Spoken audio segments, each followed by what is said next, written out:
So Ajju, ಇವತ್ತು ನಮಗೆ podcast ಮಾಡಲಿಕ್ಕೆ ಒಂದು ಒಳ್ಳೆ ಜನ ಸಿಕ್ಕಿದ್ದಾರೆ. ಯಾರು ಗೊತ್ತಾ?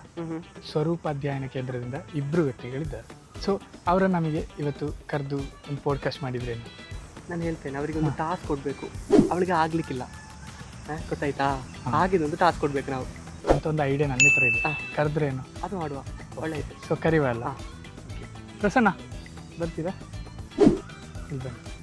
ಸೊ ನಿಮಗೆ ಈ ಹೇಳಿದ ಎಲ್ಲ ಎಕ್ಸ್ಟ್ರಾರ್ಡಿನರಿ ಸ್ಟೂಡೆಂಟ್ ಎಲ್ಲ ಮಾಡುವಂಥ ಎಲ್ಲ ಇದು ಬರ್ತದಲ್ಲ. ಸೊ ನಾನು ನಿಮಗೆ ಸ್ವಲ್ಪ ಚಾಲೆಂಜಸ್ ಕೊಡ್ತೇನೆ. ಓಕೆ. ಸೊ ನಾ ಹೇಳಿದೆಲ್ಲ ನೀವು ಆಚೆಗೆ ರಿಟರ್ನ್ ಮಾಡಿ ಹೇಳ್ತೀರಾ ಅಂತ. ಸೊ ನೀನೊಂದು ಹೆಸರು ಬರಿ. ಹೆಸರು ಹೇಗಂತ ಗೊತ್ತಾ? ಕಷ್ಟ ಇರಬೇಕು, ಈಸಿ ಅಲ್ಲ, ಅದು ಬೇಡ. ಅವಳಿಗೆ ಆಗ್ಲಿಕ್ಕಿಲ್ಲ. ನೋಡುವ, ನಾವು ಒಂದು ಚಾಲೆಂಜ್ ಕೊಟ್ಟು ನೋಡುವಲ್ಲ ಅವರಿಗೆ. ಹೌದು.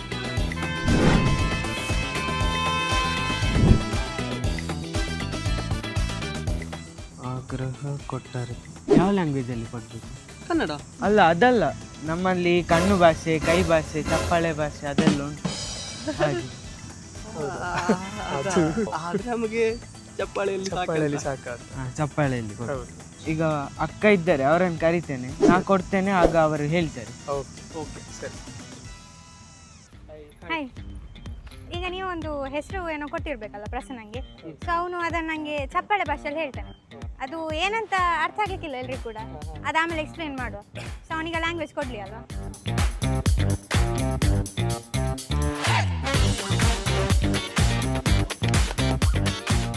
ಹೇಳ್ತಾನೆ, ಆಗ್ರಾಯ್ ಕೊಟ್ಟಾರತಿಲ್ಲ.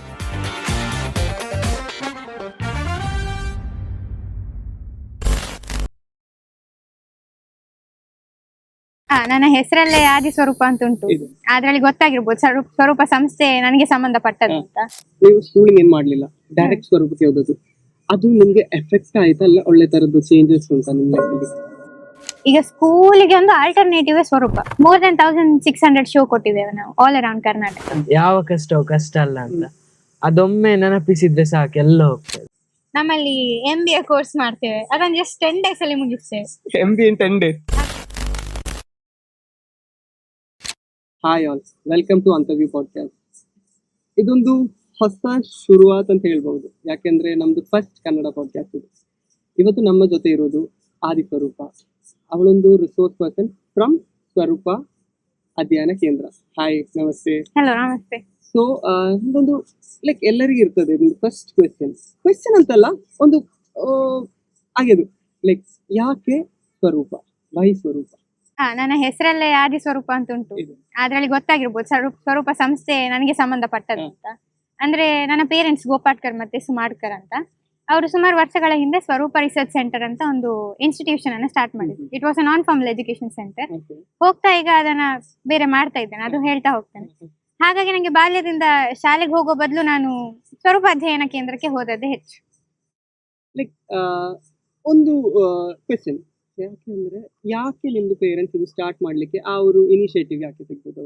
ಓಕೆ, ಈಗಿನ ಎಜುಕೇಶನ್ ಸಿಸ್ಟಮ್ ನಾವೇನು ಹೇಳ್ತೇವೆ ಈಗ ಕರೆಂಟ್ ಆಗ್ತಾ ಇರೋದು, ಅದರಲ್ಲಿ ಈಗ ಒಂದು ಮಕ್ಕಳಿಗೆ ನೀವು ಯಾರಿಗೊಂದು ಸ್ಕೂಲ್ ಹುಡುಗನಿಗೆ ಒಂದು ಸ್ವಂತ ಬರೀಲಿಕ್ಕೆ ಹೇಳಿ, ನೀವು ಸೆಲ್ಫ್ ಆಗಿ ಅವನೇನೋ ಬರಿಬೇಕು, ಅದು ತುಂಬಾ ಕಮ್ಮಿ ಅಲ್ವಾ? ಈಗ ಸ್ಕಿಲ್ಸೇ ತುಂಬಾ ಕಮ್ಮಿ ಆಗಿದೆ ಸ್ಟೂಡೆಂಟ್ಸ್ ಅಲ್ಲಿ.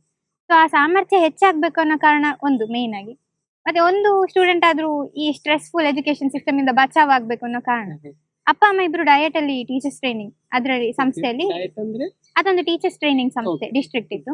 ಸೊ ಅಲ್ಲಿ ಟೀಚ್ ಮಾಡ್ತಾ ಇದ್ದವರು ಅವರು ಇಬ್ರು ಅದನ್ನ ಬಿಟ್ಟು ಅವ್ರದೇ ಒಂದು ಸ್ವಂತ ಇನ್ಸ್ಟಿಟ್ಯೂಷನ್ ಸ್ಟಾರ್ಟ್ ಮಾಡ್ಲಿಕ್ಕೆ ಅದೇ ಕಾರಣ. ಅವ್ರ ಅಪ್ಪಂದು ಇದು 40 ವರ್ಷದ ಸಂಶೋಧನೆ, ಲೈಕ್ 40 years ಆಫ್ ರಿಸರ್ಚ್. ಅಮ್ಮ ಅಪ್ಪನ ಜೊತೆಗೆ ಸೇರ್ಕೊಂಡು ಅವರು ಒಂದೀಗ ಸ್ವರೂಪಕ್ಕೆ ಒಂದು 25 ವರ್ಷ ಆಗ್ತಾ ಬಂತು. ಅಮ್ಮ ಅಪ್ಪ ನೀವು ಕೂಡ ಅಂದ್ರೆ ಆ ಕಾನ್ಸೆಪ್ಟ್ ಅನ್ನು ಹಿಡ್ಕೊಂಡು ಬಂದಷ್ಟು ವರ್ಷ ಆಗ್ತಾ ಬಂತು.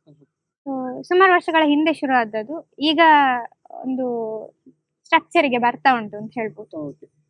ಎಲ್ಲರಿಗೂ ಇರ್ತದೆ. ನೀವು ಸ್ಕೂಲಿಂಗ್ ಏನ್ ಮಾಡ್ಲಿಲ್ಲ, ಡೈರೆಕ್ಟ್ ಸ್ವರೂಪಕ್ಕೆ ಹೋದದ್ದು. ಅದು ನಿಮ್ಗೆ ಎಫೆಕ್ಟ್ ಆಯ್ತಲ್ಲ? ಒಳ್ಳೆ ತರದ್ದು ಚೇಂಜಸ್ ಉಂಟಾ ನಿಮ್ ಲೈಫ್ ಅಲ್ಲಿ? ಮೇನ್ ಆಗಿ ಹೇಳೋದಾದ್ರೆ, ಈಗ ಸ್ಕೂಲಿಗೆ ಒಂದು ಆಲ್ಟರ್ನೇಟಿವ್ ಸ್ವರೂಪ. ನಾನ್ ಸ್ಕೂಲಿಗೆ ಹೋಗ್ಬೇಕಂತಿಲ್ಲ, ನನಗೆ ಸ್ವರೂಪವೇ ಸಾಕು. ಈಗ ಅಲ್ಲಿರುವ ಪೋರ್ಷನ್ಗಳು, ಸಬ್ಜೆಕ್ಟ್, ಸಿಲೆಬಸ್ ಅದೆಲ್ಲವೂ ಗವರ್ಮೆಂಟ್ಗೆ ತಕ್ಕದ್ದೇ ಅದೇ ಇರುವುದು. ಆದ್ರೆ ನಾವು ಕಲಿಯುವ ಕ್ರಮ ಬೇರೆ, ಅಂದ್ರೆ ಮೆಥಡ್ ಇಸ್ ಡಿಫ್ರೆಂಟ್ ಅಷ್ಟೇ. ಈಗ ನೀವು ಸೈನ್ ಲ್ಯಾಂಗ್ವೇಜ್ ನೋಡಿದ್ರಿ ಆಗ್ಲೇ, ಅದೇ ರೀತಿ ನಾವು ಪಾಠಗಳನ್ನು ಕಲಿತೇವೆ. ನಾವು ಈಗ ಬೆಂಚಲ್ಲಿ ಕುತ್ಕೊಂಡು ತುಂಬಾ ಹೊತ್ತು ಬೋರ್ ಆಗಿ ಕ್ಲಾಸ್ ಕೇಳುದು ಅದೆಲ್ಲ ನನಗೆ ಆಗುದಿಲ್ಲ. ಸೊ ಹಾಗಾಗಿ ನನಗೆ ಎಫೆಕ್ಟ್ ಅಲ್ಲ, ನಂಗೆ ತುಂಬಾ ಅಪರ್ಚುನಿಟಿ ಸಿಕ್ಕಿತ್ತು. ಓಕೆ. ಒಂದು ನಿಮ್ಗೆ ಅದು ನಾನು ಈಗ್ಲೇ ಹೇಳ್ತಿದ್ದೇನೆ ನಿಮ್ಗೆ, ಅಂದ್ರೆ ಇಡೀ ಕರ್ನಾಟಕ ನಾವು ಟೂರ್ ಹೋಗ್ತೇವೆ. ಎಜುಕೇಶನ್ ಸಿಸ್ಟಮ್ ಹೇಗಿದ್ರೆ ಚಂದ ಅಂತ ನಾವು ಪ್ರೋಗ್ರಾಮ್ ಕೊಟ್ಟಿದ್ದೇವೆ. ತುಂಬಾ ಅಂದ್ರೆ more than 1600 ಶೋ ಕೊಟ್ಟಿದ್ದೇವೆ ನಾವು ಆಲ್ ಅರೌಂಡ್ ಕರ್ನಾಟಕ. ಸೊ ಅದೆಲ್ಲ ಶೋ ಅಲ್ಲಿ ಕೂಡ ನೀವೊಂದು ಯೋಚಿಸಿ ನೋಡಿ, ಒಂದು ನೀವು ಟ್ರೆಕ್ಕಿಂಗ್ ಅಥವಾ ಎಲ್ಲಿಯಾದ್ರೂ ಹೋದ್ರೆ ಎಷ್ಟು ಎಕ್ಸ್ಪೀರಿಯನ್ಸ್ ಸಿಗ್ತದೆ ನಿಮ್ಗೆ. ನನಗೆ ಆ 1600 ಪ್ರೋಗ್ರಾಮ್ ಅಲ್ಲಿ ಅಷ್ಟು ಎಕ್ಸ್ಪೀರಿಯನ್ಸ್ ಸಿಕ್ಕಿದೆ. ಸೊ ಅದು ನಂಗೆ ಸ್ಕೂಲ್ ಅಲ್ಲಿ ಸಿಗುದಿಲ್ಲ. This is something out of the box. ಹಾಗಾಗಿ ನೀವು ಸ್ಕೂಲ್ಗೆ ಹೋಗಿದ್ರಾ? ನಾನು ಫಸ್ಟ್ ಸ್ಟ್ಯಾಂಡರ್ಡ್ ಇಂದ ಹೋಗ್ಲಿಲ್ಲ, ಸ್ವರೂಪವೇ. ಆದ್ರೆ 4th ಸ್ಟ್ಯಾಂಡರ್ಡ್ ಅಲ್ಲಿ ಒಮ್ಮೆ ನಾನು ಅಪ್ಪ ಅಮ್ಮನ ಹತ್ರ ಕೇಳಿದ್ದೆ, ಒಮ್ಮೆ ಹೋಗ್ತೇನೆ, ಅದೊಮ್ಮೆ ಆಸೆ ಆಗ್ತದಲ್ಲ. ಬಟ್ ಹೋದ್ಮೇಲೆ ನಾನು 15 days ಹೋಗಿ ನಾನೊಂದು ಲೆಟರ್ ಕೊಟ್ಟೆ HM ಗೆ. ನಾನು ಕನ್ನಡ ಮೀಡಿಯಂ ಸ್ಕೂಲ್ಗೆ ಹೋದೆ, ಮನ್ನಗುಡ್ಡೆ. ಲೆಟರ್ ಕೊಟ್ಟೆ, ನಂಗೆ ಬೇರೆ ಕೆಲಸ ಉಂಟು, ಎಕ್ಸಾಮ್ ಇದ್ದಾಗ ಕರೀರಿ ಬರ್ತೇನೆ. ಆ ಗ್ಯಾಪ್ ಅಲ್ಲಿ ನಾನೊಂದು ಪುಸ್ತಕ ಬರ್ದೆ ಚಿಕ್ಕದಿರುವಾಗ. ಒಂದು 1 man ಶೋ ಎಕ್ಸಿಬಿಷನ್ ಮಾಡಿದೆ, ಆರ್ಟಿಸ್ಟ್ ಕೂಡ ಹೌದು. ಸೊ ಅದೆಲ್ಲದಕ್ಕೆ ಅವಕಾಶ ಸಿಕ್ಕಿತ್ತು ನಾನು ಸ್ಕೂಲಿಗೆ ಹೋಗೋದಕ್ಕೆ. ಎಕ್ಸಾಮ್ ಕೂಡ ಚೆನ್ನಾಗಿ ಬರ್ದೆ. 4ನೇ ಕ್ಲಾಸ್ ಮಾತ್ರ ಹೋದದ್ದು ನಾನು, ಆಮೇಲೆಲ್ಲ ಸ್ವರೂಪ. ಅದು ಪಾಸ್ ಆಯ್ತು ಎಕ್ಸಾಮ್. ಆಬ್ವಿಯಸ್ಲಿ. ಲೈಕ್ ಸ್ಕೂಲಿಗೆ ಹೋಗ್ಲಿಲ್ಲ, ಮತ್ತೆ ಕಲ್ತದಲ್ಲ? ನಾನು ಈಗ ನೋಡಿ, ಸ್ಕೂಲಿಗೆ ಹೋಗೋದ್ರು ಕೂಡ ಪ್ರೈವೇಟ್ಲಿ ಬರೆಯೋ ಆಪರ್ಚುನಿಟಿ ಉಂಟು. ಸೊ ನಾನು ಹಾಗೆ ಬರ್ದದ್ದು 10th ಸ್ಟ್ಯಾಂಡರ್ಡ್. ನಮ್ಮ ಸ್ವರೂಪದವರೆಲ್ಲರೂ ಹಾಗೆ ಬರೀತಿದ್ರು ಇಷ್ಟ ತನಕ. ಇನ್ಮೇಲೆ ನಾವು ಬೇರೆ ಮಾಡ್ತಾ ಇದ್ದೇವೆ, ಹೇಗಿದ್ರು ಗವರ್ಮೆಂಟ್ ಏಡೆಡ್ ಸ್ಕೂಲ್ ಅನ್ನ ತಕೊಂಡಿದ್ದೇವೆ. ಹೌದಾ? ಈಗ ಒಂದು ಸವಾಲ್, ಲೈಕ್ ದೇರ್ ಇಸ್ ನೋ ಸ್ವರೂಪ ಇಲ್ಲ, ನಿಮ್ಮ ಲೈಫ್ ಎಲ್ಲಿ ಇರ್ಬೋದು? ನಾನು ಮೇ ಬಿ ಅದೇ ಸ್ಕೂಲಿನ 4 ಗೋಡೆ ಒಳಗೆ ಇರ್ತಿದ್ದೆ. ಅದೇ ನಾನು ಹೌದು, ನನಗೆ ಆಕ್ಚುಲಿ ಇಂಟ್ರೆಸ್ಟ್ ಇಲ್ಲ. ಏನೋ ಒಂದು ನನ್ಗೆ ಮೇ ಬಿ ಆಸೆ ಇರ್ತಿತ್ತು, ಏನು ಅದನ್ನ ಬಿಟ್ಟು ನಾನು ಯೂನಿಕ್ ಏನೋ ಮಾಡ್ಬೇಕು ಅಂತ. ಸೊ ಅದನ್ನ ಇರ್ತಿತ್ತು ಅಂತ ಮನಸ್ಸಲ್ಲಿ ಉಂಟು. ಬಟ್ ಈಗ ನೀವು ಕಾಲೇಜಿಗೆ ಹೋಗ್ತಾ ಇದ್ದೇವೆ, ಹೌದು. ಅದರ ಕಾರಣ ಯಾಕೆ? ನಾನು ಆಕ್ಚುಲಿ PU ಕೂಡ ಹಾಗೆ ಮಾಡಿದ್ದೆ. ಕಾಲೇಜ್ ಒಮ್ಮೆ ಹೋದೆ, ಬಟ್ ಬಿಟ್ಟೆ, ನನಗೆ ಆಗ್ಲಿಲ್ಲ ಕುತ್ಕೊಳ್ಳಿಕ್ಕೆ. ಅದು ಕೂಡ ಪ್ರೈವೇಟ್ ಆಗಿ ಮಾಡ್ಕೊಂಡೆ. ಆಮೇಲೆ ಈಗ ಸ್ವರೂಪ ಶಿಫ್ಟ್ ಆಗ್ತಾ ಇದೆ. ನಾನು ಸ್ವರೂಪದೊಟ್ಟಿಗೆ ಇರೋದು ಹೆಚ್ಚಾಗಿ ರಿಸೋರ್ಸ್ ಪರ್ಸನ್ ಆಗಿ, ನೀವು ಹೇಳಿದ ಹಾಗೆ. ಒಮ್ಮೆ ಮಾತುಕತೆ ಆಯ್ತು ಮನೆಯಲ್ಲಿ, ಅಂದ್ರೆ ಎರಡರ ವ್ಯತ್ಯಾಸ ಗೊತ್ತಿರ್ಬೇಕಲ್ವ ನನಗೆ, ಡಿಫ್ರೆನ್ಸ್ ಗೊತ್ತಾಗ್ಬೇಕು. ಇಷ್ಟು ಸಮಯ ಬೆಳೆದ ರೀತಿ ಇರ್ಬೋದು, ಮತ್ತೆ ಅದು ಇನ್ನು ಬೆಳೆಯುವುದು ಕೂಡ.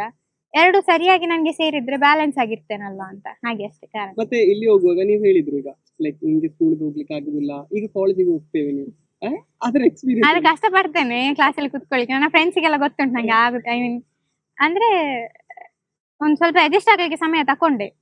ಈಗ ಫ್ರೆಂಡ್ಸ್ ಇದ್ದದಕ್ಕೆ ತುಂಬಾ ಹೆಲ್ಪ್ ಆಯ್ತು. ನನ್ನ ಫ್ರೆಂಡ್ಸ್ ತುಂಬಾ ಹೆಲ್ಪ್ಫುಲ್ ಇದ್ದಾರೆ, ಅಂದ್ರೆ ಅವ್ರು ಅಡ್ಜಸ್ಟ್ ಮಾಡ್ಲಿಕ್ಕೆ ಹೆಲ್ಪ್ ಮಾಡ್ತಾರೆ ನನಗೆ. ನಾನು ಆಗಾಗ ಸ್ವರೂಪದ ಟೆಕ್ನಿಕ್ಸ್ ಬಗ್ಗೆ ಅವ್ರಿಗೆ ಹೇಳ್ತಾ ಇರ್ತೇನೆ. ಸ್ಕೂಲಲ್ಲಿ ಕೂಡ ಕೆಲವೊಮ್ಮೆ ಚಿತ್ರ ಮಾಡ್ತಿರ್ತೇನೆ ನೋಟ್ಸ್ಗೆ. ನಮ್ದು ಅಭ್ಯಾಸ ಅದೇ ಸ್ವರೂಪದಲ್ಲಿ, ಅದನ್ನ ಅಲ್ಲೂ ಮಾಡ್ತೇನೆ. ಅಲ್ಲಿ ಪ್ರಾಬ್ಲಮ್ ಏನಿಲ್ಲ. ನಂಗೆ LHS ಅಲ್ಲಿ ತುಂಬಾ ಖುಷಿ ಆಗ್ತದೆ, ಯಾಕಂದ್ರೆ ಅಲ್ಲಿ ತುಂಬಾ ಪ್ರಾಕ್ಟಿಕಲ್ ಉಂಟು. ಹಾಗೆ ನಂಗೆ ಅಂತದ್ದೇ ಬೇಕಿತ್ತು, ಹಾಗೆ ಖುಷಿ ಪಡ್ತಾ ಇದ್ದೆ. ಮತ್ತೆ ಲೈಕ್ ಬರುವಾಗ ಸ್ವರೂಪದಲ್ಲಿ ಯಾವ ತರದ ಎಜುಕೇಶನ್ ನೀವು ಕೊಡ್ತೀರಿ, like other than books? Okay, ಈಗ ಸ್ವರೂಪ ಸುಲಭದಲ್ಲಿ ಹೇಳುದಾದ್ರೆ ಅದು ಅರ್ಥ ಆಗ್ಲಿಕ್ಕೆ ತುಂಬಾ ಕಷ್ಟ ಉಂಟು. ನಮ್ಮದು 3 ಸ್ಲೋಗನ್ ಉಂಟು, ಇದು ಅದಲ್ಲ, ಅರ್ಥ ಆಗ್ತಾ ಇಲ್ಲ, ನಿಮ್ಗೆ ಬೇರೆ ಕೆಲಸ ಇಲ್ವಾ ಅಂತ. ಅಂದ್ರೆ ಅದೆಲ್ಲ ಸ್ಟೂಡೆಂಟ್ಸ್ ಹೇಳುದು. ಅದೇ ಲೈಫ್ ಅನ್ನ ಬದುಕಬೇಡಿ ಅಂತ, ಹೊಸತೇನೋ ಬನ್ನಿ, ಸ್ಪೆಷಲ್ ಏನೋ ಮಾಡಿ. ನೀವೊಂದು ಪಾಡ್ಕಾಸ್ಟ್ ಮಾಡ್ಲಿಕ್ಕೆ ಹೇಗೆ ಹೊರಗೆ ಬಂದ್ರು, ಅದು ಕೂಡ ಹಾಗೆ ಎಲ್ಲೋ ಬರ್ಬೇಕಲ್ವಾ ಎಲ್ಲ ಮಕ್ಕಳು ಕೂಡ. ಸೊ ಇದ್ರಲ್ಲಿ ಏನಂತ ಹೇಳಿದ್ರೆ, ಈಗ ಸಿಲೆಬಸ್ ನೀವು ಕಲಿತಾ ಹೋದ್ರೆ ಅದಷ್ಟೇ ಅಲ್ಲ, 6 ಟೆಕ್ಸ್ಟ್ ಬುಕ್ ಅಷ್ಟೇ. ಇದು 6ರ ಹೊರತು ಮಕ್ಕಳು 600-6000 ಪುಸ್ತಕ ಓದ್ಬೇಕು ಅಂತ, ಆ ತರದ ಕಲ್ಪನೆ. ಈಗ 80% ನಾವು ಟ್ಯಾಲೆಂಟ್ಗೆ ಅವಕಾಶ ಕೊಟ್ಟು ಉಳಿದ 20% ಪೋರ್ಷನ್ ಮುಗಿಸ್ತೇವೆ. 1 ತಿಂಗಳಲ್ಲಿ ಪೋರ್ಷನ್ ಕಂಪ್ಲೀಟ್ ಆಗ್ತದೆ. ಉಳಿದ ಟೈಮ್ ಎಲ್ಲ ಜಾಲಿ ಒಂದು ತಿಂಗಳಲ್ಲಿ. ಫಾರ್ ಎಕ್ಸಾಂಪಲ್ 10ನೇ ತರಗತಿಯ ಎಲ್ಲ ಕಂಪ್ಲೀಟ್. 1 ತಿಂಗಳಲ್ಲಿ. ಮತ್ತೆ ಇನ್ನೊಂದು ಅದ್ಭುತ ಅಂದ್ರೆ 8th standard 7th standard 9th ಅವ್ರಿಗೆ ಎಲ್ರಿಗೂ 10th ಆಲ್ರೆಡಿ ಆಗಿರ್ತದೆ. ಹೌದಾ? 8th ಅಲ್ಲೇ ಆಗಿರ್ತದೆ. ಒಂದು ಡಿಫ್ರೆಂಟ್ ಮೆಥಡ್. ಈಗ ನಮ್ದು ನೋಡಿದ್ರೆ ಒಂದು ಸಾಂಗ್ ಅಲ್ಲಿ ಇಡೀ ಫಾರ್ಮುಲಾ ಇರ್ತದೆ. ಈಗ ನೀವು ಒಂದು ಲ್ಯಾಂಗ್ವೇಜ್ ನೋಡಿದ್ರಿ, ಲ್ಯಾಂಗ್ವೇಜ್ ಅಲ್ಲಿ ಇಡೀ ಸೋಷಿಯಲ್ ಟೆಕ್ಸ್ಟ್ ಬುಕ್ ಇರ್ತದೆ. ಒಂದು ಡ್ರಾಯಿಂಗ್ ಅಲ್ಲಿ ಒಂದೇ ಒಂದು ಶೀಟ್ A4 ಸೈಜ್ ನ ಡ್ರಾಯಿಂಗ್ ಅಲ್ಲಿ ಇಡೀ ಟೆಕ್ಸ್ಟ್ ಬುಕ್ ಇರ್ತದೆ. ಇಟ್ಸ್ ನಾಟ್ ಏನ್ ಹೇಳ್ತಾರೆ ಸ್ಟ್ರೆಸ್ಫುಲ್. ಬಟ್ ಒಂದು ಟೆಕ್ಸ್ಟ್ ಬುಕ್ ಅಲ್ಲಿ ಒಂದು 200 ಪೇಜಸ್ 500 ಪೇಜಸ್ ಅಲ್ಲಿ ಇರ್ತದೆ. ಒಂದು ಪೇಜ್ ಅಲ್ಲಿ ಹೇಗೆ ಸಾಧ್ಯ ಆಗ್ತದೆ ನಿಮಗೆ? ಅದು ಕ್ಯಾಂಪ್ ಅಲ್ಲಿ ಸ್ಟೂಡೆಂಟ್ಸ್ ಬರ್ತಾರಲ್ಲ, ಅವರಿಗೆ ನಾವು ಆ ಟೆಕ್ನಿಕ್ ಅನ್ನು ಹೇಳಿಕೊಡ್ತೇವೆ. ಇಟ್ಸ್ ಅ ಬಿಟ್ ಕಾಂಪ್ಲಿಕೇಟೆಡ್ ಇಲ್ಲಿ ಎಕ್ಸ್ಪ್ಲೈನ್ ಮಾಡ್ಲಿಕ್ಕೆ. ಬಟ್ ಆಕ್ಚುಲಿ ಈಗ ಬ್ರೈನಿಗೆ ಕೂಡ ಸೈಕಲಾಜಿಕಲಿ ನೋಡೋದಾದ್ರೆ ಇಮೇಜಸ್ ಬೇಗ ತಕೊಳ್ತದೆ, ಬೇಗ ಉಳಿತದೆ. ವರ್ಡ್ಸ್ ನೀವು ಎಷ್ಟು ಬೇಕಾದ್ರೂ ಬರೀರಿ, ಅದು ಕಣ್ಣಿಗೆ ಕಾಣೋದಕ್ಕಿಂತ ಚಿತ್ರ ಕಾಣೋದು ಜಾಸ್ತಿ ಅಲ್ವಾ. ಸೊ ಅದೇ ಮೆಥಡ್ ಅನ್ನು ನಾವು ಯೂಸ್ ಮಾಡಿಕೊಂಡು ಕಲಿತೇವೆ. ಇದೊಂದು ಟೆಕ್ನಿಕ್ ಅಂದ್ರೆ ನೀವು ಫಸ್ಟ್ ಆ ಬುಕ್ ಅನ್ನು ಓದ್ಬೇಕಾ? ಮೊದ್ಲು ತಿಳ್ಕೊಳ್ತೇವೆ, ಮತ್ತೆ ನೀವು ಎಕ್ಸ್ಪ್ಲೈನ್ ಮಾಡಿ. ಡ್ರಾಯಿಂಗ್ ಅಂದ್ರೆ ನೋಟ್ಸ್ ಬರೆಯುವುದು ಅಂತಲ್ಲ, ನೋಟ್ಸ್ ಬದಲು ಡ್ರಾಯಿಂಗ್ ಮಾಡಿ ನೆನ್ಪಿಟ್ಕೊಳ್ತೇವೆ. ಸೊ ನೆಕ್ಸ್ಟ್ ಟೈಮ್ ನೋಟ್ಸ್ ಓದ್ಬೇಕಂತಿಲ್ಲ, ಡ್ರಾಯಿಂಗ್ ನೋಡಿದ್ರೆ ನೆನಪಾಗ್ತದೆ. ಓಕೆ. ಮತ್ತೆ ನಿಮ್ದೊಂದು ಲೈಕ್ ನಿಮ್ದು ಲೈಫಲ್ಲಿ ತುಂಬಾ ಅಚೀವ್ಮೆಂಟ್ಸ್ ಇದೆ, 8 ವರ್ಲ್ಡ್ ರೆಕಾರ್ಡ್ ಇದೆ, ಒಂದು ಗಿನ್ನೆಸ್ ವರ್ಲ್ಡ್ ರೆಕಾರ್ಡ್ ಬುಕ್ಸ್ ಇದೆ. ಅದರ ಲೈಕ್ ಎಕ್ಸ್ಪೀರಿಯನ್ಸ್ ಯಾವ್ದ್ರಲ್ಲಿ ನಿಮ್ಗೆ ರೆಕಾರ್ಡ್ ಸಿಕ್ಕಿತ್ತು ಅದ್ರ ಬಗ್ಗೆ ಒಮ್ಮೆ ಹೇಳ್ತೀರಾ? ತುಂಬಾ ಉಂಟು ಹೇಳಲಿಕ್ಕೆ ಹೇಳೋದಾದ್ರೆ. ಅಚೀವ್ಮೆಂಟ್ ನಾನು ಒಪ್ಪಿಕೊಳ್ಳುದಿಲ್ಲ ಇನ್ನು ಸಹ, ತುಂಬಾ ಮಾಡ್ಬೇಕು ಇನ್ನು. ಅದು ತುಂಬಾ 8 ಅಂತ ಹೇಳಿದ್ರೆ ನನಗೆ ಇನ್ನು ಸಹ ಚಿಕ್ಕದೇ, ತುಂಬಾ ಮಾಡ್ಬೇಕು ಅಂತ ಉಂಟು. ಅಂದ್ರೆ ಫಸ್ಟ್ ನಾನು ಗಿನ್ನೆಸ್ ವರ್ಲ್ಡ್ ರೆಕಾರ್ಡ್ ಮಾಡಿದ್ದು ಪೃಥ್ವೀಶ್ ಪೇತ್ರಿ ಅಂತ, ಅವರು ಕ್ಯೂಬ್ ಇದು ಆರ್ಟಿಸ್ಟ್, ತುಂಬಾ ದೊಡ್ಡ ಆರ್ಟಿಸ್ಟ್. ಅವ್ರ ಜೊತೆಗೆ ಸೇರಿ ಒಂದು ಗ್ರೂಪ್ ಅಲ್ಲಿ ಒಂದು ರುಬಿ ಕ್ಯೂಬ್ ಅಲ್ಲಿ ಮೊಸಾಯಿಕ್ ಮಾಡಿದ್ದು, ನಾನು ಅಮ್ಮ ಒಟ್ಟಿಗೆ. ಸೇವ್ ಟೈಗರ್ ಅಂತ ಒಂದು ಟಾಪಿಕ್ ಮೇಲೆ ಇತ್ತದು. ಸೊ ಅಲ್ಲಿಂದ ನಂಗೆ ಏನೋ ಮಾಡುವ ಅಂತ ಅನ್ಸಿತ್ತು. ನಾನು ಕೊರೋನಾ ಟೈಮ್ ಆಗಿತ್ತು, ಆಗ ನಮ್ಗೆ ಸ್ವರೂಪದಲ್ಲಿ ನಮ್ಗೆ ಆಕ್ಚುಲಿ ಬೋತ್ ಹ್ಯಾಂಡ್ ರೈಟಿಂಗ್ ಉಂಟು. Okay so it actually helps both side of your brain ಅಲ್ಲ, ಎರಡು ಹೆಮಿಸ್ಫಿಯರ್ ಗೆ. ಲೆಫ್ಟ್ ಮಾತ್ರ ಹಾ, ಎರಡು ಹೆಮಿಸ್ಫಿಯರ್ ಗೆ ಹೆಲ್ಪ್ ಆಗ್ತದೆ. ಸೊ ನಮ್ಗೆ ಬರೀಲಿಕ್ಕೆ ಉಂಟು. ನಾನೆಂತ ಐಡಿಯಾ ಮಾಡಿದೆ, ಎರಡು ಗೆಲ್ ಒಟ್ಟಿಗೆ ಬರೆದ್ರೆ ಹೇಗೆ ಅಂತ, ಸೈಮಲ್ಟೇನಿಯಸ್ಲಿ. ಲೈಕ್ ಒಂದು ಲೆಟರ್ ಆದ್ಮೇಲೆ ಒಂದು ಲೆಟರ್ ಅಲ್ಲ, ಟುಗೆದರ್. ಸೊ ಅದು ನಾನು 1 minute ಅಲ್ಲಿ 60 ವರ್ಡ್ಸ್ ಅನ್ನ ಬರ್ದೆ. ಸೊ ಆ ಸ್ಪೀಡ್ ಅಲ್ಲಿ ಯಾರು ಇರ್ಲಿಲ್ಲ. ಓಕೆ ಸೊ ವರ್ಲ್ಡ್ ರೆಕಾರ್ಡ್ ಮಾಡಿದೆ. ನಂಗೆ ಕೊರೋನಾ ಟೈಮ್ ಅಲ್ಲಿ ಒಂದು ಸಿಟ್ಟಿತ್ತು, ಗೂಗಲ್ ಹತ್ರ ನನ್ನ ಹೆಸರು ಹೇಳಿಸ್ಬೇಕು, ಹೂವಿ ಸಾಧಿ ಸ್ವಲ್ಪ ಕೇಳಿದ್ರೆ ಹೇಳ್ಬೇಕು. ಈಗ ಬರ್ತದೆ ಹಾ, ಈಗ ಸ್ವಲ್ಪ ಹೆಮ್ಮೆ. ಆ ತರದ ಒಂದು ಚಾಲೆಂಜ್ ಇದ್ದಾಗ ಏನಾದ್ರು ಸಾಧ್ಯ. ಸೊ ಆ ಚಾಲೆಂಜ್ ಬರ್ಲಿಕ್ಕೆ ಕಾರಣ ನಂಗೆ ಸ್ವರೂಪವೇ. ಸೊ ಅದು ನನ್ನ ಫಸ್ಟ್ ವರ್ಲ್ಡ್ ರೆಕಾರ್ಡ್. ಹೋಗ್ತಾ ಹೋಗ್ತಾ ಬೇರೆ ತುಂಬಾ ಮಾಡಿದೆ. ನಿಮ್ದು ಇದ್ರಲ್ಲಿ ಲೈಕ್ ಸ್ವರೂಪದಲ್ಲಿ ಇತ್ತು, ಎರಡು ಕೈಲಿ ಬರೆಯುವ ಒಂದು ಚಾಲೆಂಜ್ ಇತ್ತು. ನೀವು ಅದು ಒಟ್ಟಿಗೆ ಬರೀಲಿಕ್ಕೆ ಟ್ರೈ ಮಾಡಿದ್ರಿ ಅಲ್ವಾ? ಅದು ಎಷ್ಟು ಡಿಫಿಕಲ್ಟ್ ಇತ್ತು ಇನಿಷಿಯಲಿ? ಆ ಚಾಲೆಂಜ್ ಇದ್ರೆ ಕಷ್ಟ ಅಂತ ಅನ್ಸುದಿಲ್ಲ. ಈಗ ಕೂಡ ನೀವು ಮನೇಲಿ ಬೇಕಾದ್ರೆ ಟ್ರೈ ಮಾಡಿ ನೋಡುದಾದ್ರೆ IES ಅಂತ ಒಟ್ಟಿಗೆ ಬರ್ದು ನೋಡಿ, ಆಗ್ಲಿಕ್ಕಿಲ್ಲ. ಅದು IES ಆಗ್ತದೆ, SI ಆಗ್ತದೆ. ಆದ್ರೆ ಪ್ರಾಕ್ಟೀಸ್ ಇಂದ ಸಾಧ್ಯ ಆಯ್ತು. ನಾನೀಗ ಮಲಯಾಳಂ ಕೂಡ ಟ್ರೈ ಮಾಡ್ತಿದ್ದೇನೆ, ಬರಿತೇನೆ. ಮಲಯಾಳ, ತುಳು, ಕನ್ನಡ, ಹಿಂದಿ, ಕೊರಿಯನ್, ಫ್ರೆಂಚ್ ಎಲ್ಲ ಸಹ ಎರಡು ಕೈಯಲ್ಲಿ. ಅಂದ್ರೆ ಈಚೆ ಒಂದು ಲ್ಯಾಂಗ್ವೇಜ್, ಈಚೆ ಒಂದು ಲ್ಯಾಂಗ್ವೇಜ್, ಬೇರೆ ಬೇರೆ ಸಹ ಆಗ್ತದೆ. ಮಲಯಾಳ ಅರ್ಥ ಆಗ್ತದೆ ನಿಮ್ಗೆ? ಹಾ, ಮಲಯಾಳ ವರ್ಡ್ಸ್ ಬರೀತದೆ ನೀವು? ಹಾ, ಸೆಂಟೆನ್ಸ್ ಬರಿತೇನೆ ಮಲಯಾಳ ಲಿಪಿಯಲ್ಲೇ.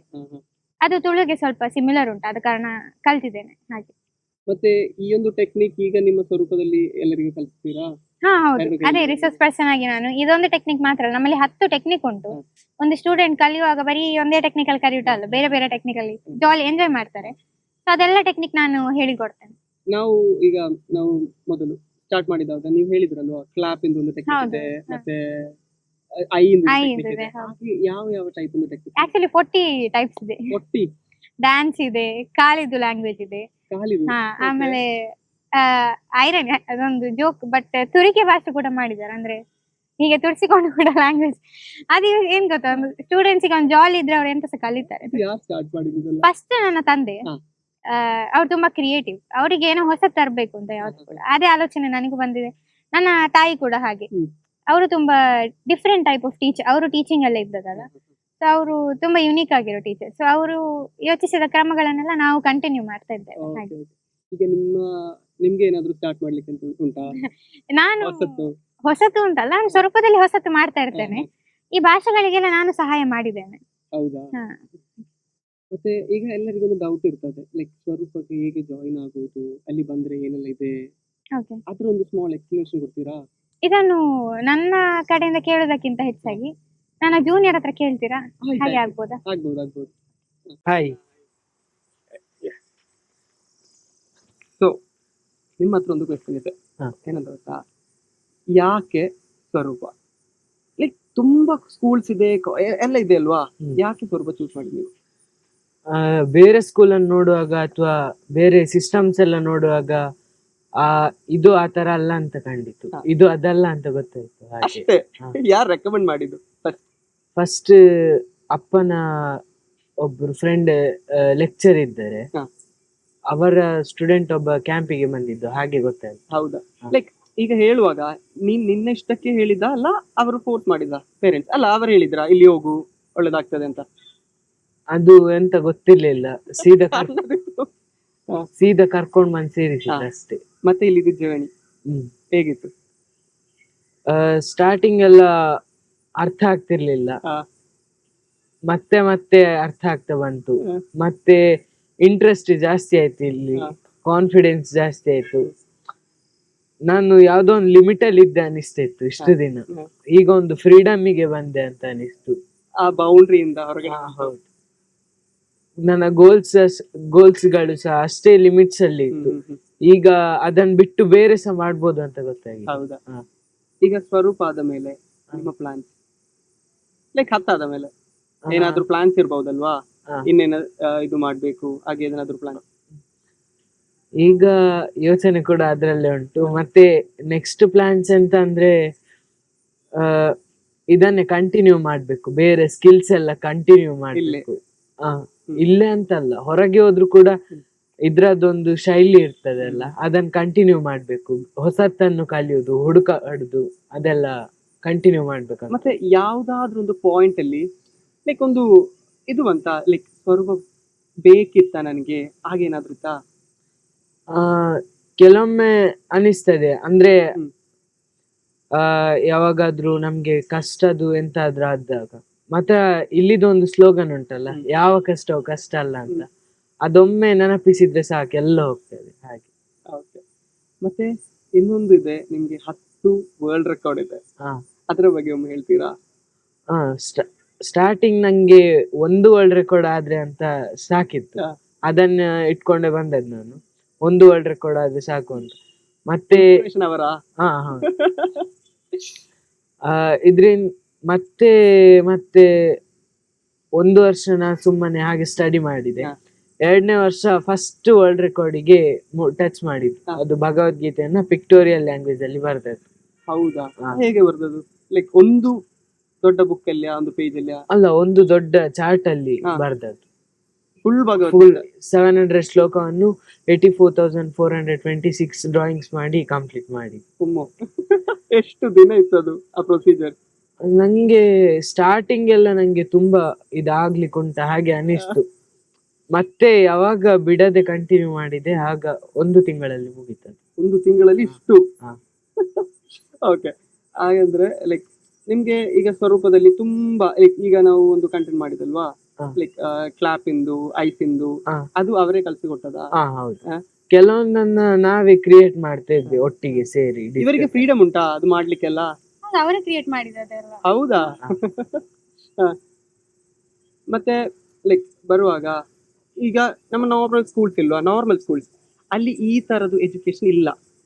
ಈ ತರದ ಎಜುಕೇಶನ್ ಬಂದ್ರೆ ಲೈಕ್ ಯಾವ ತರದಲ್ಲಿ ಬೆನಿಫಿಷಿಯಲ್ ಆಗ್ತದೆ ಸ್ಟೂಡೆಂಟ್ಸಿಗೆ, ಅದೊಮ್ಮೆ ಹೇಳ್ತೀರಾ? ಈಗ ಎಲ್ಲರಿಗೂ ಇರ್ತದೆ ಈ ಕ್ವೆಶ್ಚನ್.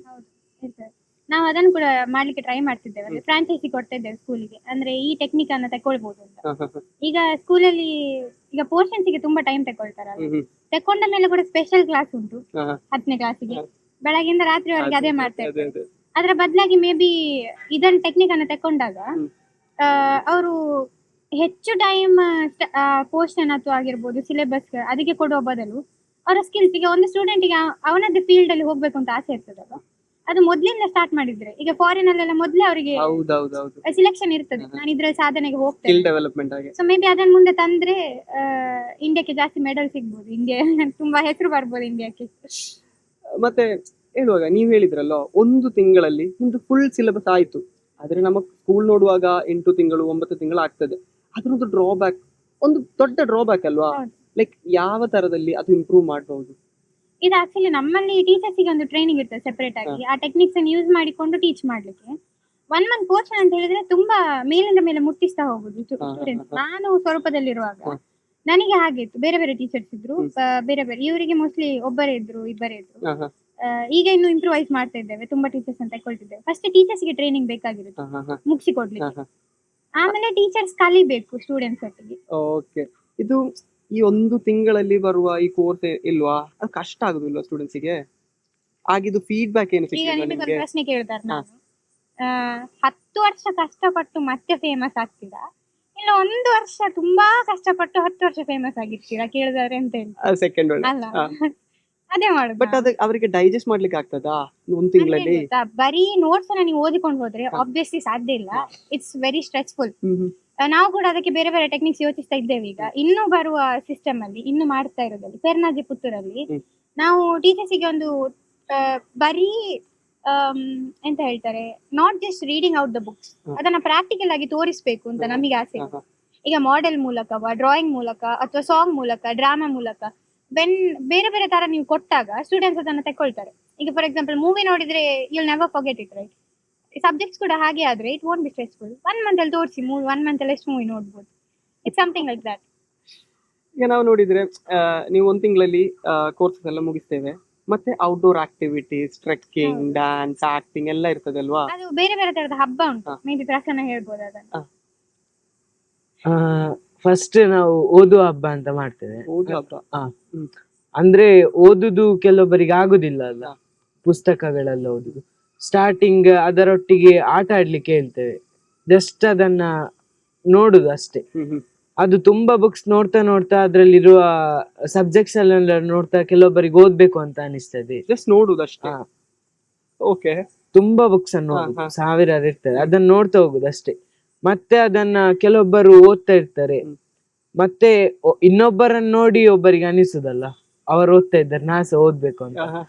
ಹಾಗೆ ಒಟ್ಟಿಗೆ ಆಗಿ ನೆಕ್ಸ್ಟ್ ಅಲ್ಲಿ ಅದು ಹೇಗೆ ಆಗ್ತದೆ ಅಂದ್ರೆ ತುಂಬಾ ಅದರೊಟ್ಟಿಗೆ ಇರ್ತಾರೆ. ಅಂದ್ರೆ ಮಕ್ಕಳು ಓದುದ್ ಬಿಟ್ಟು ಬರುದಿಲ್ಲ ಅಂತ ಆತರ.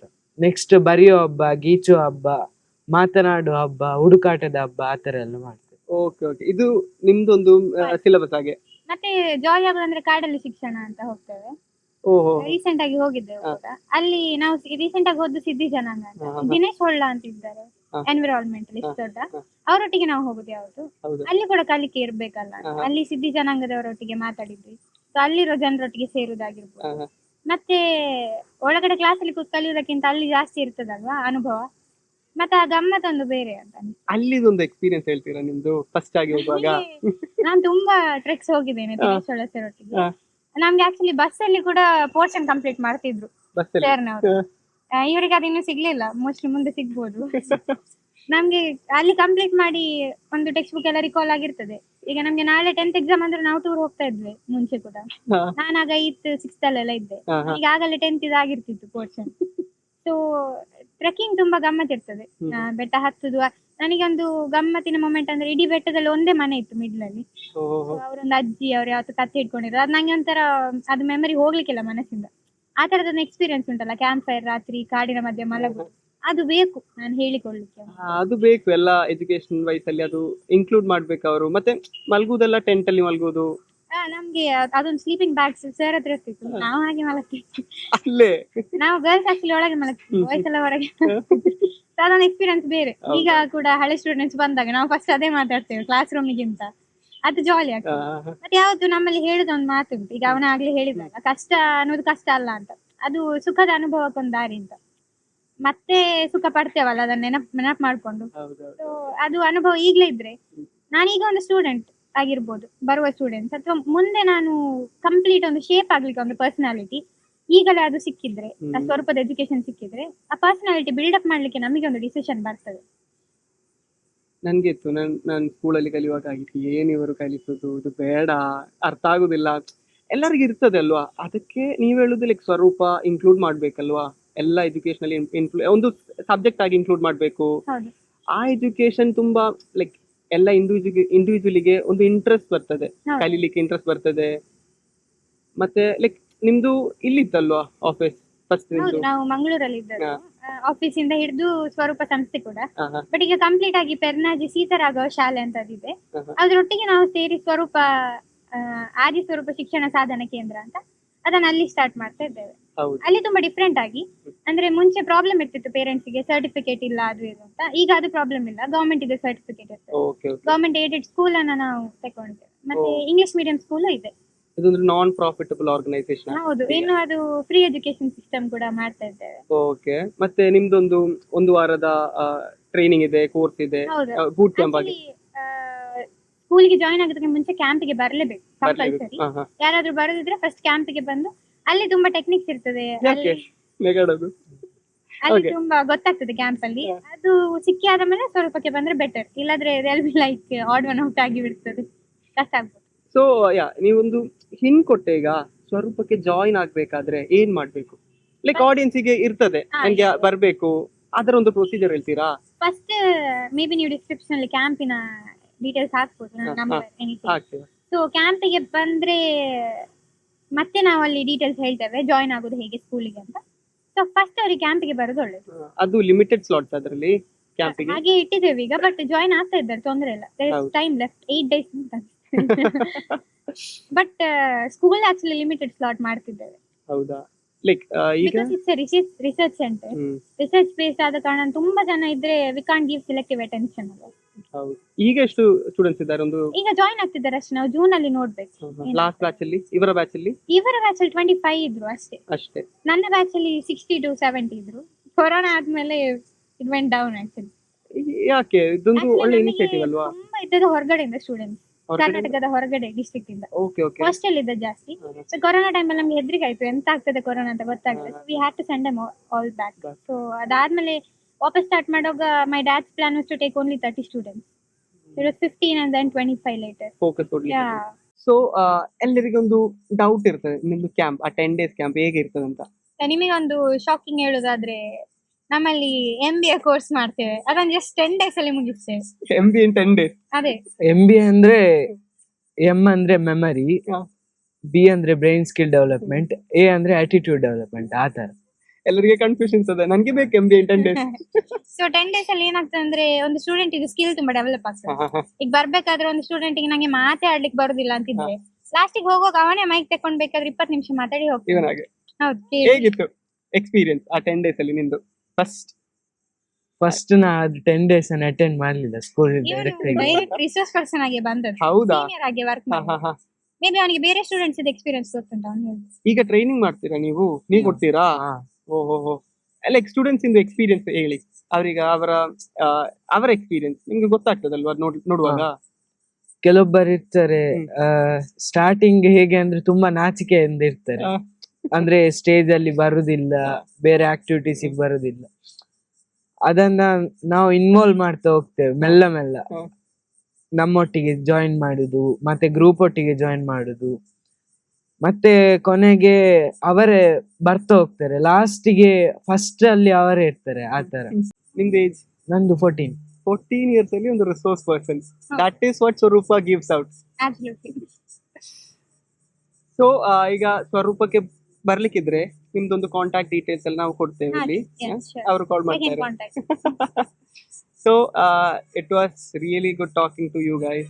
ಲೈಕ್ ತುಂಬಾ ಇನ್ಸೈಟ್ಸ್ ಇತ್ತು, ತುಂಬಾ ನಾಲೆಜ್ ಇತ್ತು. ಲೈಕ್ ಅದರ್ ದೆನ್ ನಮ್ಮ ನಾರ್ಮಲ್ ಎಜುಕೇಶನ್, ಅದಕ್ಕಿಂತ ತುಂಬಾ ಇದೆ, ತುಂಬಾ ವಾಸ್ಟ್ ಓಷನ್ ಇದೆ. ಲೈಕ್ ಸ್ವರೂಪದಲ್ಲಿ ನೀವು 1 ತಿಂಗಳಲ್ಲಿ ಎಲ್ಲ ಕಲಿಸಿಕೊಡ್ತಾರೆ, ಎಲ್ಲ ಇದೆ. ಸೊ ಅದೆಲ್ಲ ನೀವು ನಮ್ಗೆ ಹೇಳಿಕೊಟ್ಟೆ. ಸೊ ಈ ಪಾಡ್ಕಾಸ್ಟ್ ಇಂದು ಬಗ್ಗೆ ಒಂದು ಎಕ್ಸ್ಪೀರಿಯನ್ಸ್ ಹೇಳ್ತೀರಾ? ಹೇಗಿತ್ತು? ನಂಗೆ ಇಂಟರ್ವ್ಯೂ ಅನ್ನುವ ಹೆಸರು ತುಂಬಾ ಇಷ್ಟ ಆಯ್ತು actually. ಆಹಾ. ನಾನು ಅದಕ್ಕೆ ಒಪ್ಪಿಕೊಂಡೆ ಅಂತ ಹೇಳ್ಬೋದು. ನನಗೆ ಅದು ಹೆಸರು ತುಂಬಾ ಯುನಿಕ್ ಅಂತ ಅನ್ಸಿತ್ತು. ಇಟ್ ಹ್ಯಾಸ್ ಸಮಥಿಂಗ್ ಅಲ್ವಾ, ಅಂದ್ರೆ ಒಳಗಿನ ವ್ಯೂ ನೋಡೋದು. ಅದೇ. ನಂಗೆ ಇಷ್ಟ ಆಕ್ಚುಲಿ, ನಂಗೆ ತುಂಬಾ ಇಷ್ಟ ಆಯ್ತು. ಸೊ ಅದಲ್ಲದೆ ತುಂಬಾ ಖುಷಿ ಆಯ್ತು, ಫ್ರೀ ಆಗಿ ಕ್ವಶನ್ ಆನ್ಸರ್ಸ್ ಮಾಡ್ಲಿಕ್ಕೆ ಸಾಧ್ಯ ಆಯ್ತು. ಎಸ್ ನೋ ಲಿಮಿಟ್ ಅಲ್ಲ. ಸೊ ಬ್ರೋ ನಿಮ್ದು ಎಕ್ಸ್ಪೀರಿಯನ್ಸ್? ಲಾಸ್ಟ್ ಟೈಮ್ ಒಂದು ಇಂಟರ್ವ್ಯೂಗೆ ಹೋಗಿದ್ದೆ. ಅಲ್ಲಿ ಅಂದ್ರೆ ಜಸ್ಟ್ ಒಂದು ಇಂಟರ್ವ್ಯೂ ತರ ಸೀರಿಯಸ್ ಆಗಿತ್ತು, ಮಾತ್ರ ಇಲ್ಲಿ ಫ್ರೆಂಡ್ಲಿ ಆಗಿ ಜಾಲಿಯಲ್ಲಿ ಇತ್ತು. ಮತ್ತೆ ಒಂದು ನನ್ನಲ್ಲಿ ಹೇಳಿಕೊಳ್ಳಿಕ್ಕೆ ಸಹ, ಅಥವಾ ಸ್ವರೂಪದ ಬಗ್ಗೆ ಹೇಳಲಿಕ್ಕೆ ಅವಕಾಶ ಸಿಕ್ಕಿತು. ಅದನ್ನು ವೈರಲ್ ಮಾಡ್ಲಿಕ್ಕೆ ಅವಕಾಶ ಸಿಕ್ಕಿತು ಅಂತ.